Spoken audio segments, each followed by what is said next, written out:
If you're shopping for a full-size SUV in America, you don't have too many options at the moment.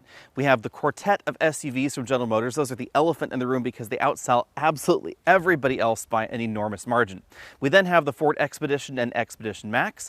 We have the Nissan Armada. And then we have the Toyota Sequoia right here. Now coming up soon, there are going to be two new 3-row large vehicles coming from Jeep. We're going to have the Grand Cherokee L, which is about the same size on the outside as this, but definitely narrower. And then we're going to have the Grand Wagoneer that's likely going to be bigger than the Sequoia. The Sequoia is the largest vehicle that Toyota sells in the United States, but this is not the most expensive.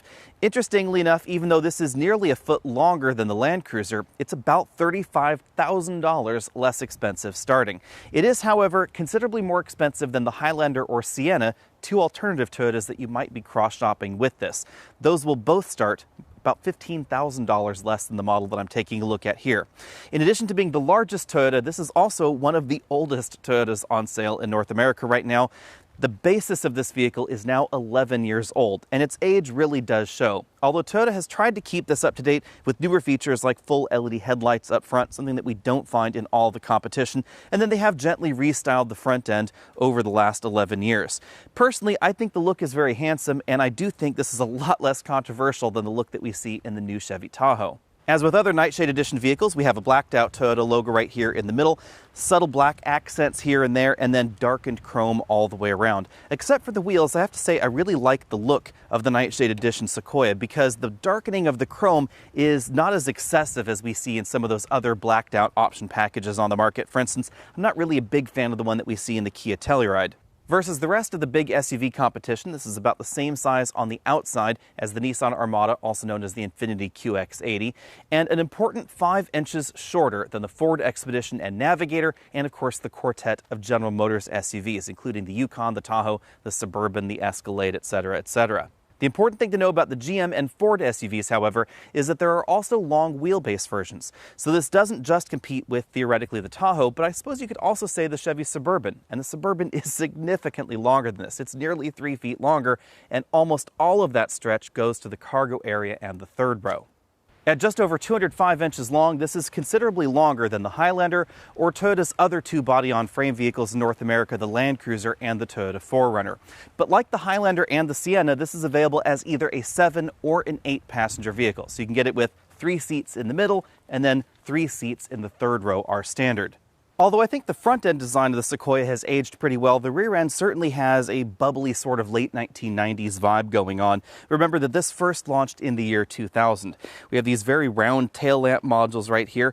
These are incandescent bulbs back here, not LEDs like we find up front.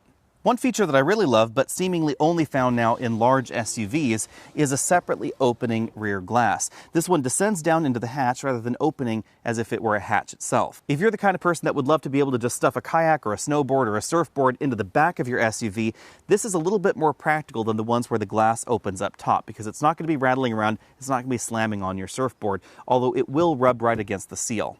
At the bottom of the bumper, we have a large radar sensor because there's a ton of active driver assistance technology standard on the Sequoia. Even though this starts considerably above the Highlander and Sienna, it's actually a pretty good deal as far as full-size SUVs go because we get standard adaptive cruise control, autonomous emergency braking, pedestrian detection, lane departure warning, blind spot monitoring, rear cross traffic detection, and trailer sway control standard.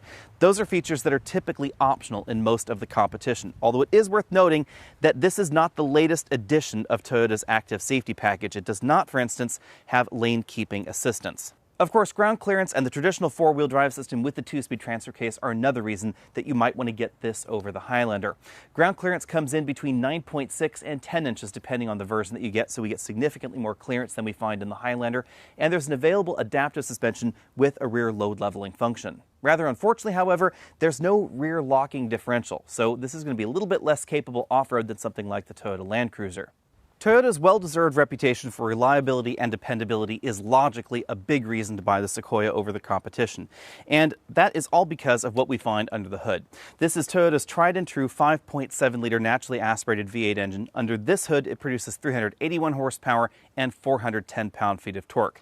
It's mated to a 6-speed automatic transmission. It has been around for quite some time, and your choice of rear-wheel drive or 4-wheel drive. Now, this is a traditional four-wheel drive system with a 2-speed transfer case. Unfortunately, this drivetrain is also responsible for the Sequoia really falling behind the Ford and the Chevy when it comes to fuel economy.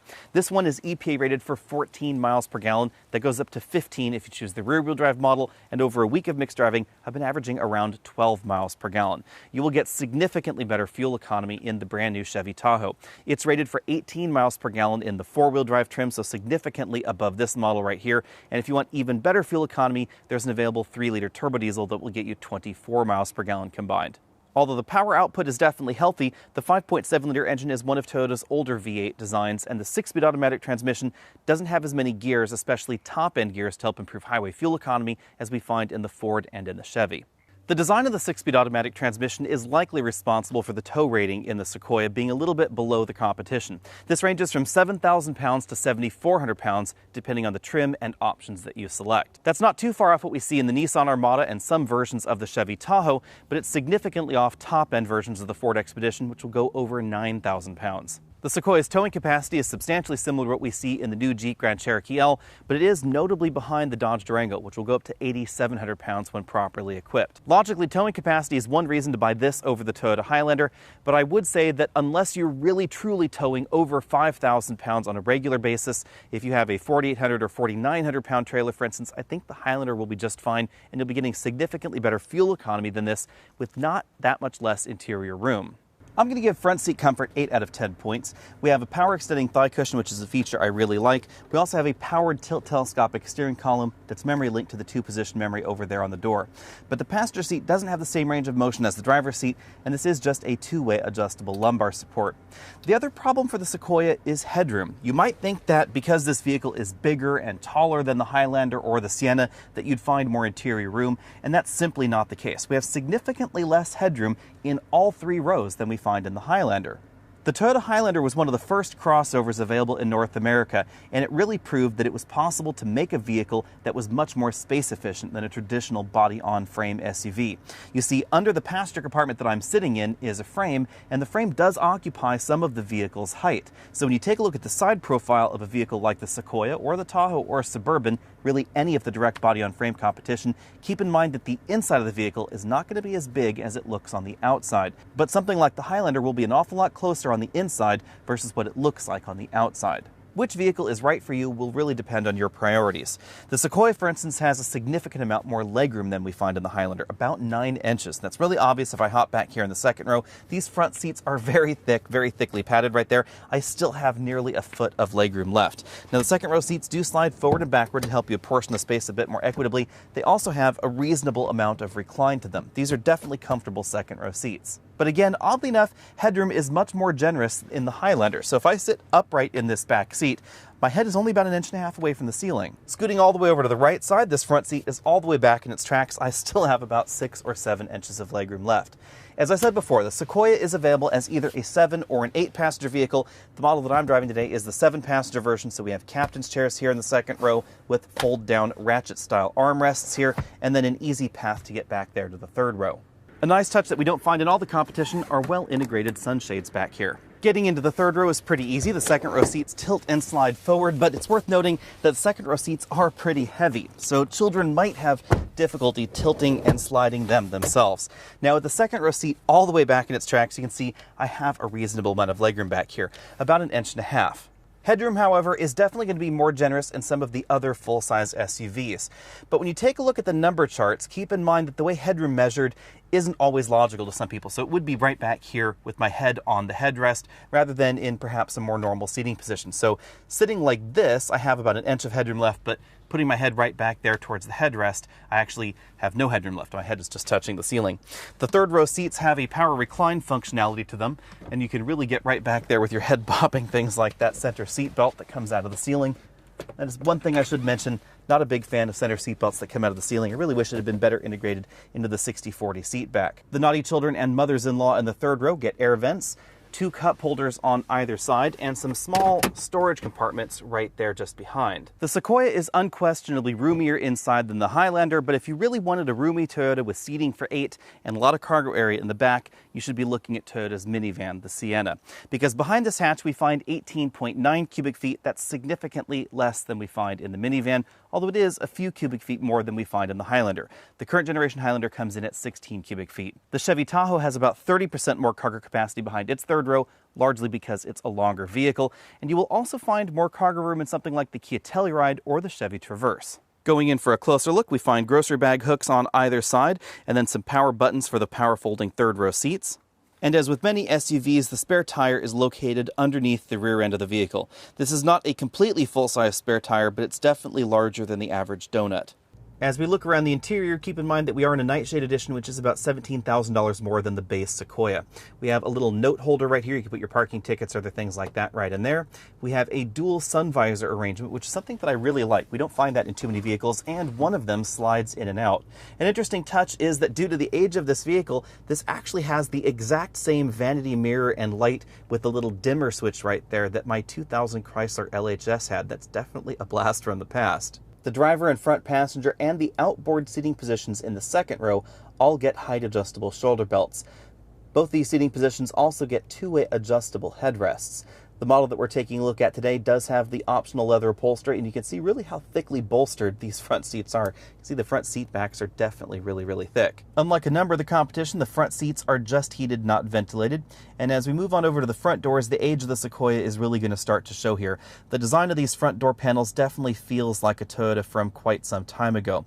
We have some small storage compartments right there below that window switch button, and then a very large door handle right there. Moving over to the dashboard, the age of this interior definitely shows as well. We find a dual glove box arrangement, typical in pickup trucks and large SUVs. There's a smaller upper section, and then a slot-style lower glove compartment. I was not able to fit a tablet computer into either of those areas. As we move on over to the dashboard, we find a fairly small LCD infotainment system. This one is a 7-inch touchscreen. This is among the smallest available in a full-size SUV. But as you can see, it does support smartphone integration. We have some physical buttons on either side. I have to say, I'm surprised that when Toyota decided to refresh this dashboard and put the new infotainment system in, that they didn't just put a larger screen, because I think it would have fit there. Below that, we have the controls for the Tri-Zone automatic climate control system, some very large air vents there. The knob for the four-wheel drive system. This is two-wheel drive, 4 high and 4 low. This is a part-time four-wheel drive system, so there's no all-wheel drive mode. We then have buttons and knobs for that climate control system, the controls for the heated seats, the rear climate control zone, one USB input for the infotainment system, and then 2 USB charge-only ports, 12-volt power port over there on the right side. Below the instrument cluster is where we find the engine start-stop button, the button for the parking sensor, stability and traction control, and then a button for that window in the rear hatch. Working our way down the driver's side of the center console, we have a tow haul mode button, a button to lock the center coupling, and then we find one of Toyota's gated shifters. Drive is all the way down there, sport mode over to the left, and then we pull towards the driver for gear down. There are 2 large cup holders over there on the passenger side with a third smaller cup holder right there. This is going to be a bit more convenient for sodas that are in cans. And then we find an interesting slot right here, which you can pull this little cover off of, and then you could put tablet computers or smartphones or books right there in that slot, I guess. Looking at the center console lid should give you an idea of how much wider this is than the Toyota Highlander. You can fit things that are 4 feet wide between the wheel wells inside the vehicle, so this is a little bit more cargo practical than that Highlander. On the inside of here, we have a hanging file divider. You can also use this little cargo divider right there if you wanted to. This particular vehicle has the optional rear seat entertainment system. That's why there's a remote and some headphones hanging out down there. The instrument cluster is definitely a little old school. We have a physical speedometer and tachometer, and then some auxiliary gauges in the middle, and then inside all of that we have a very small color multifunction LCD. This gives us the readouts of the vehicle's active safety systems, the trip computer, turn-by-turn navigation directions, infotainment readouts, etc. Steering wheel is one of Toyota's round 4-spoke truck designs. On the left side of the steering wheel, we find buttons for the infotainment system along with the voice command button and then a mode button. There's also some dedicated phone hang-up and pick-up buttons. The cruise control controls are still on a stalk that rotates with the steering wheel, but because we have standard adaptive cruise control, we have a button for the distance right here on the face. These buttons relate to that small multifunction LCD. Even though the Sequoia is definitely on the heavy side for a full-size SUV, this model weighs over 6,000 pounds, making it notably heavier than the new Chevy Tahoe. 0 to 60 is relatively good at 6.5 seconds, and it definitely has a nice V8 sound to it. Rather unfortunately, thanks to the 6-speed automatic transmission when you're towing a trailer, It just feels like it's running out of breath now and then, and it's really not. It's just that the vehicle has to be in a specific gear to get you up the grade that you're on with whatever you have attached to the back, and you would end up having lower RPMs in something like the Tahoe because it has more gears to choose from. And this vehicle will sometimes be hunting between second gear and third gear in some of those hill climbing situations. It sounds perhaps a little bit out of breath in second gear where it's really revving high, but third gear is just a little bit too high, so it doesn't have the torque to pull that load up the hill in third gear. We find something very similar in the Nissan Armada with its 7-speed automatic transmission, but in the Ford and GM vehicles, we have nearly double the gear count than we find in this, and that really does pay dividends when it comes to towing trailers. When it comes to handling ability, the Sequoia has always done pretty well. This definitely feels like a big full-size SUV, but it doesn't feel like the old Chevy Tahoe, which could feel a little bit disconnected, a little bit more truck-like than you might expect.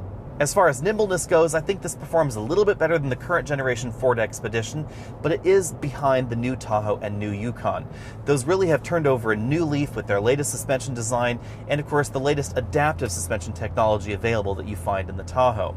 On the other hand, if you're looking for something with 3 rows and a reasonable amount of towing ability, you should take a look at some of the 3-row crossovers that are rear-wheel drive, like the Explorer, the Durango, or the upcoming Jeep Grand Cherokee L. Those will all have a very different kind of driving dynamic out on the road. They're going to feel a little bit more car-like, a little bit more crossover-like than something along the lines of the Sequoia or the Tahoe. Out on a rougher road like the one that I'm on here, the Sequoia definitely has a big vehicle-style ride. Now keep in mind that the model that I'm driving has the largest wheels and tires available. These have a little bit less cushion than the base model's tires and wheels. So you will feel a little bit more of the road imperfections into the cabin of the Sequoia, but this is still going to be more isolated than something like the Highlander. Now that said, a suspension design like the one that we find in the Sequoia is not going to handle some of those larger bumps perhaps as elegantly as the suspension that we do find in the Highlander. So this is going to be a little bit more upset over broken pavement or big ruts in the road if you're driving this out on your normal daily commute. If, on the other hand, you're looking for a Toyota to take a little bit further off the beaten path, this is going to behave quite similarly to the 4Runner and the Land Cruiser in terms of general suspension tune out on washboard roads or gravel roads or slightly rockier terrain.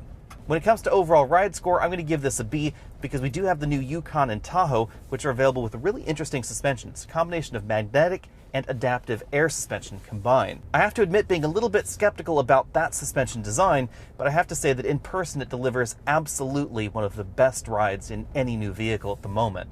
In my cabin noise test at 50 miles an hour, I measured 71.5 decibels in here, so I'm certainly going to give this an A when it comes to the cabin noise. As we see in most body-on-frame vehicles, things are going to be a little bit quieter in here, especially over rougher or more broken pavement than we find in the average crossover in America. It's simply because there's more isolation. Again, the suspension, the engine, all those components are bolted to the frame, and there is a little bit of isolation between the frame and the body, which is where I am. Now we have to address the big problem for the Sequoia, and that is the fuel economy. Over a week of mixed driving before I attached a trailer, so just my usual fuel economy runs, I was averaging 12 miles per gallon. That's 2 below the EPA rating, and this vehicle was in the 2-wheel drive mode the entire time. Because this is a part-time 4-wheel drive system, you should only engage 4-high out on loose surfaces like rock, gravel, etc. That is significantly less fuel efficient than really all of the competition except for the Nissan Armada, which is similarly thirsty to the Sequoia. But you'll certainly find better fuel economy in the Ford Expedition or the Chevy Tahoe. This engine, rather unfortunately, does not have any of the fuel-saving technologies that we see in Toyota's latest V8 engine, which is the 5-liter V8 that we find in the Lexus product line.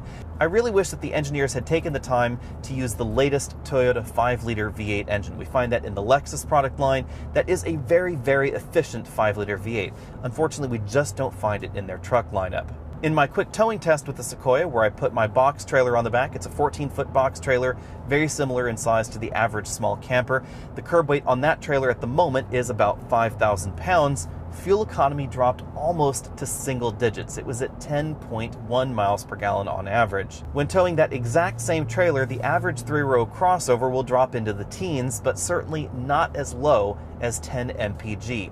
In an era of ever-increasing fuel costs, the low fuel economy that we find in the Sequoia is definitely going to be a big problem for anybody that's concerned about cost of operation. Even though the Sequoia is likely going to be more reliable than the Tahoe or the Expedition, The vast majority of that total cost difference is going to be completely wiped away by the low fuel economy that we find in this model. And if you were taking a look at something like a Toyota Highlander, keep in mind that if you're going to be towing 4,000 to 5,000 pounds every now and then, it's going to be significantly less expensive to own the Highlander than the Sequoia. Now let's take a closer look at how much the Sequoia will set you back. Again, it's going to start at $50,100. But an important thing to keep in mind when comparing it against the competition is that all 3 rows are standard. That may sound odd for a full-size SUV, but the Ford Expedition for 2021 is actually a 2-row SUV standard. The 3rd row is optional in that model. LED headlights are standard, as is the latest Toyota Safety Sense package. Well, latest one for Sequoia, I should say there again, because we don't actually get the most modern version of Toyota's active safety package in the Sequoia, but we do get standard adaptive cruise control with standard autonomous braking and a bunch of other features that are optional in the competition, like front and rear parking sensors, something that's definitely important when we're talking about an SUV that's this big. The Nightshade Edition that I was driving this week is one of the more expensive models of Sequoia, but you'll notice that the price tag does not go nearly as high as some of the competition. The main reason for that, of course, is that Toyota has other more expensive full-size SUVs. If you want to spend more than this on your next Toyota-built body-on-frame vehicle, there are, of course, the Land Cruiser models to choose from, the Lexus LX, and the Lexus GX as well. The first competitor we should take a look at is the Nissan Armada. In many ways, I think the Armada and the Sequoia are the 2 closest competitors for one another. Both of them are Japanese, very obviously, but they're also about the same size. They have just one engine option, standard automatic transmission, and excellent reputations for reliability and dependability worldwide. But here's where things start to diverge a little bit, because obviously the Sequoia's reputation is entirely based in North America, because it's not sold in a lot of world markets outside of North America, whereas the Nissan Armada's reputation is based largely on the Nissan Patrol, which is sold outside the United States. It's only relatively recently that the Armada and the Patrol have become the same vehicle. If you want a slightly more luxurious version of the Armada, that would be the Infiniti QX80. The 2 vehicles are very closely related with one another, and actually the QX80 came to the United States a little bit before Nissan decided to start rebranding the Patrol, the Armada, in this particular market. Previously, we had a model that was a bit more based on the Nissan Titan pickup truck. That's one of the reasons that when you take a look at the Armada, even though it hasn't been on sale that long in America, generally speaking, there are some areas of the vehicle that can feel just about as old as the Toyota Sequoia. However, Nissan does wrap it in a prettier wrapper, and for 2021 they've given it an exterior refresh and a reasonable interior refresh, although some folks may still be disappointed in the minimal changes that Nissan has done to the Armada. Far more extensive, however, than what we see in the recent refresh of the Sequoia. The biggest thing is the new nose, which definitely looks more like the Nissan Rogue and the rest of the Nissan lineup in the US, and the big LCD infotainment system in the dashboard. It's now a 12.3-inch LCD with a 7-inch LCD instrument cluster. We get bigger LCDs in here than we find even in the newest entries in the segment like the Tahoe and the Yukon. One weird thing with the Armada is that I don't know exactly how much the 2021 model year will cost at the time that I'm recording this video. Nissan has yet to announce it, but the 2020 model is the least expensive in this segment at $47,500. And pretty typical with Nissan, you're going to get some pretty big discounts when you go to the Nissan lot. The Armada is also a little bit peppier than average in this segment. 400 horsepower is standard for 2021. That's a little bit of a bump over the previous model year, but sadly the 7-speed automatic transmission is still here, not the newer 9-speed automatic that we find in their pickups. It also has a pretty decent tow rating, 8,500 pounds maximum, thanks to that 7-speed automatic transmission and the healthy power from the V8 engine. Moving on, our next competitor is the Ford Expedition. Realistically, the Expedition is more expensive than the Sequoia, even though on the surface of things it would look like it's a little bit less. That's because the base model Expedition is now a 2-row vehicle. So if you were looking for a big vehicle like this, with only 2 rows and a big cargo area in the back, there's now an Expedition for you. But on the other hand, if you want a 3-row SUV, and I think most people probably do in this segment, you're going to have to pay a little bit more than that base price would indicate. The interior of the Explorer certainly feels more modern than the Toyota Sequoia, but not quite as modern in all ways, honestly, versus the refreshed version of the Nissan Armada, or of course, the GMC Yukon. We do have a bigger infotainment screen than we find in the Toyota Sequoia, although honestly that wouldn't be hard since the one in the Sequoia is pretty tiny in the dashboard, and the tow rating is absolutely tops in this segment. It'll top out over 9,000 pounds when properly equipped. That's thanks to a lot of power and a lot of torque from its twin-turbo V6. That V6 engine is standard in all models. You don't get a base naturally aspirated V8 engine or anything like that. And we have a 10-speed automatic transmission that's standard as well. Interestingly enough, the same 10-speed automatic essentially that we find in the GMC line. The big difference, of course, between the Expedition, the Tahoe, Suburban, etc., and the other players in this segment is that the Ford Expedition and the GM SUVs are available in short and long format. So if you want a lot of cargo area and seating for 7 or 8. You can do that in the Expedition. You can't really do that in the Sequoia. The Expedition Max has an enormous amount of cargo area because they don't move the third row rearward. So when you stretch the Expedition, the third row stays where it is, and we just get a much larger cargo area in the rear. Things are a little bit different in our next competitor, and that has to be the General Motors Quartet of SUVs. On the Chevy side, we have the Tahoe and the Suburban. With GMC, we have the Yukon and the Yukon XL. And then, of course, there's the Cadillac Escalade and Escalade ESV. When you take a look at the breadth of options that we find in GM's SUV lineup, I think it's pretty easy to see why GM outsells everybody in this segment by absolutely enormous margins.